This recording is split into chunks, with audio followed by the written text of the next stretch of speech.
You can buy it, you can flip it, you can rent it out like real land and make income from that. What is the metaverse, and does Doctor Strange have anything to do with this? Unfortunately, Doctor Strange has nothing to do with it. I kind of wish that That'd be more cool, interesting. Man. But I think there's a lot of people are jumping on the bandwagon and calling their projects metaverses. Yeah. And it's kind of hard to explain because most of the time, the most common example we would try to tell people is like, if you imagine a very advanced version of the metaverse is Ready Player One. Like that's a really okay.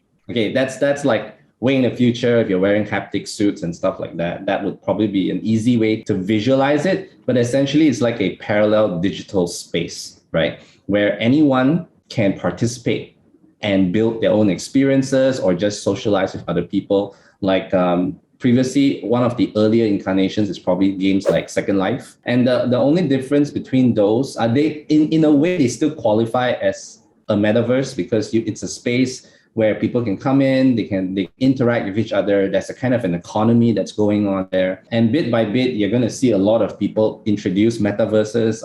Facebook obviously is going to introduce a metaverse. And you end up seeing metaverses, they are like their own little countries. And you can actually visit every digital country and have a footprint. You can buy land, you can build something on it, you can make experiences on it, or you can just hang out and chill with people. So I'll give an example. So let's say like Sandbox, right? If you think about it, when they create a metaverse, what they're doing is just basically 144,000 plots of land, which is technically empty. And then that's where companies like Snoop Dogg, Gucci, and all these brands come in. They'll buy land and then they'll build an experience on the land. And then as a result, as more and more people participate and build experiences, then more and more people come in. So, but people only do that if there's a financial benefit, right? I mean, Snoop Dogg is building Snoop Land. It's great, but he also wants to make money. And he's been very candid. He's been on interviews saying he doesn't really know much about what's doing, but he knows he's making money from selling his avatars. It's selling cars that's pimped out in a Snoop style. So, and they are only doing that because they see potential revenue, new kind of revenue for their business, right?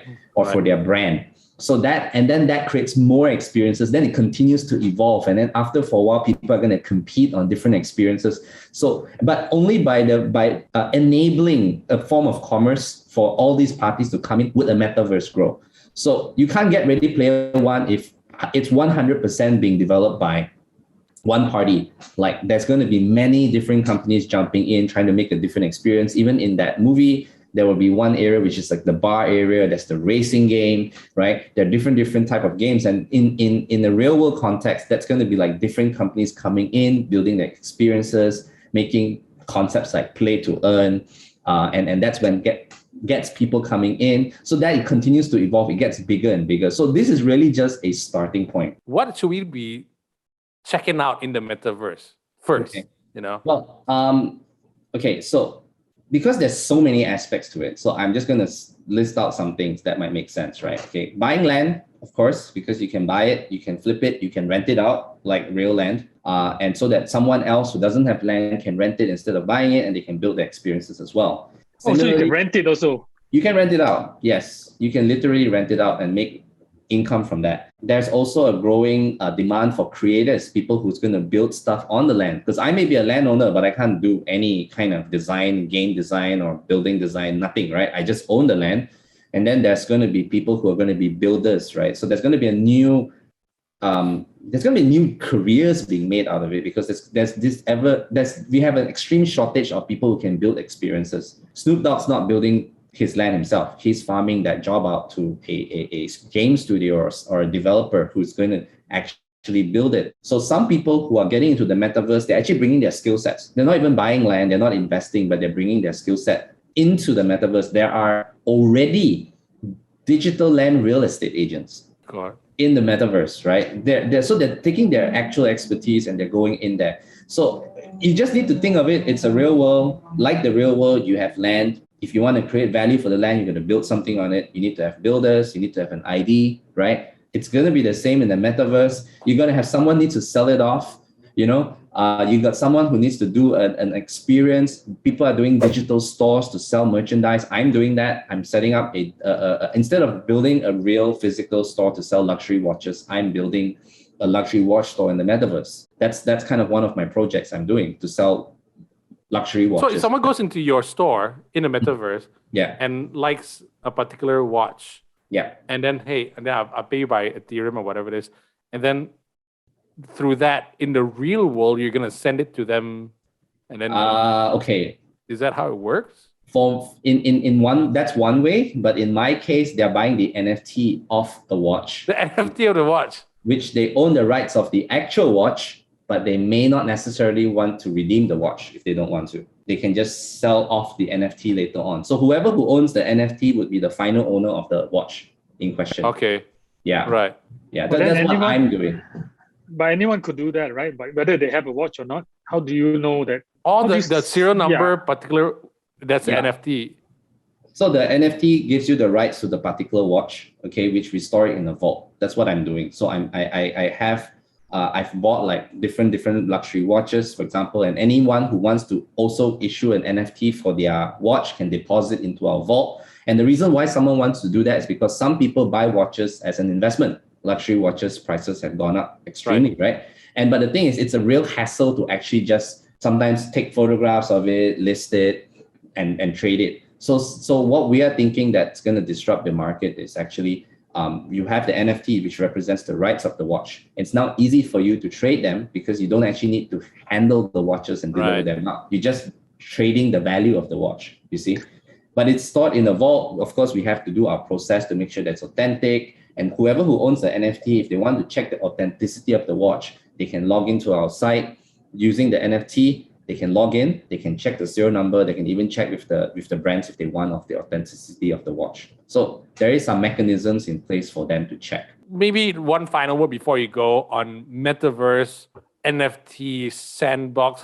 Should we get into it? I would say that I highly encourage people to at least attempt to buy an NFT in the Metaverse or whatever, or within their comfort level. And the reason why it's like that, because you would learn a lot throughout the process. You get exposed to something that you think it's insane. A lot of people think I am insane. I've given up trying to correct them. But but it is something that would actually change the fabric of how we do certain online businesses, right? You're talking about decentralization, you're talking about Web 3.0, the more enterprise level stuff. And if you don't even know how to buy an NFT, you don't know how the world's going to change in the future. There's so many things. People are talking about innovating online retail in metaverses, just a basic thing like that. Instead of going e-commerce, you're going into an online shopping mall physically with an avatar running around and having that experience online. Will it work? Will it not work? That whole journey, everyone is in the experimental stage right now. If you don't even try to get in, you're definitely going to miss out, not in terms of money. Okay, I would say that go in expecting maybe you might lose money. It's fine, right? But that knowledge that you learn to see that whole new wave of how people experience the digital space, I think that's the biggest struggle, right? A lot of people cannot wrap their heads around intangible items having such high value. My digital land, for example, one of them went up to about, I think, $30,000, right? Okay, I was lucky. Okay, but that depends if I can sell it for $30,000. Okay, but that's a different thing. But the value is 30,000. The value, right? The market value, but whether or not somebody buys it, it's a question. But that's like the floor price, right? I mean, you're lucky you get one like that. I have like one. Okay, I have not become a millionaire from it, but you're lucky you get one. It covers your losses, but. And people can't get it. I mean, I still argue with people today after I explain to them about the Roblox example, right? They still can't accept it because that's the challenge, right? And if we keep confined to that, like we think, digital land got no value. We keep thinking like that, right? Whereas people are building their wealth, they're building a whole new business ecosystem. You're seeing what are companies like Facebook, Google, Amazon, every single one of them are looking at metaverses now. What do they see that you don't? Right? And if people don't participate, they're going to miss out because the big giants, VCs, PEs,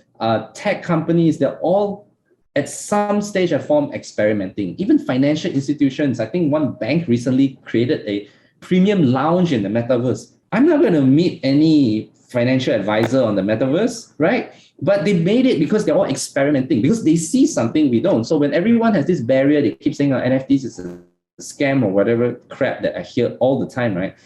But they seem to forget that every major giant corporation, Nike, Adidas, Puma, they're all experimenting, they're all going in, right? So they see something that we don't. So really, just try to buy something within your means. In fact, the most amazing thing is you can even get free NFTs. You can, the one I told you about, that land that is about 30,000 US dollars. Yeah.